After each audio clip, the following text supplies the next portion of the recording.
Can a man be humble without becoming the target of humiliation? Does humility leave creatures without self-esteem? Sometimes when we extol humility, there are people who doubt the excellence of this virtue and believe that being humble is the quickest way to be trampled on by the proud and powerful. It's not exactly like that. When Jesus taught us about humility, he said that the poor in spirit are blessed because they would have the kingdoms of heaven. But be careful. Poor in spirit does not mean under any circumstances being small in ideas or a person with an inferior spirit. On the contrary, being poor in spirit simply means being humble, carrying within your chest a heart capable of not becoming easily puffed up. Being poor in spirit represents the achievement of a spiritual state that does not give way to manifestations of selfishness. To be poor in spirit is to seek a spiritual state without pride, without vanity. Have you ever noticed that there are people who think they are superior to others? These believe that God should grant them special privileges and conditions. They forget that God is the Father of all creatures.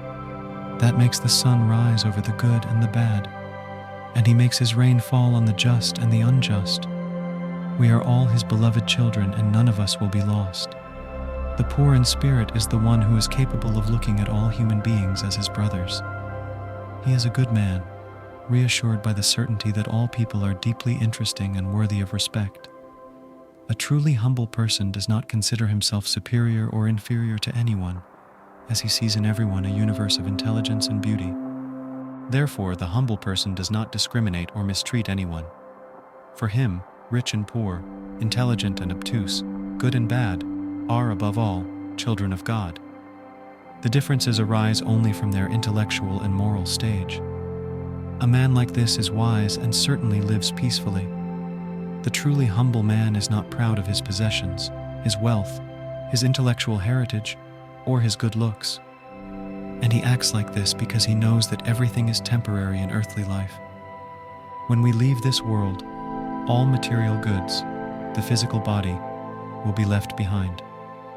Furthermore, well before death, life is already showing us that we are in a world where things are profoundly transitory. For those who are beautiful and young, it is worth remembering that the body ages. For those who are healthy, it is wise to remember that illnesses can come at any time. Those who are proud of riches or a good social position must note that all of this can be taken away from them at any time. Those who have jobs or occupy high positions should also keep in mind that they can lose these positions at any time. Therefore, it is worth it in any situation to offer the best of yourself to everyone, indiscriminately. The humble man is the same on all occasions.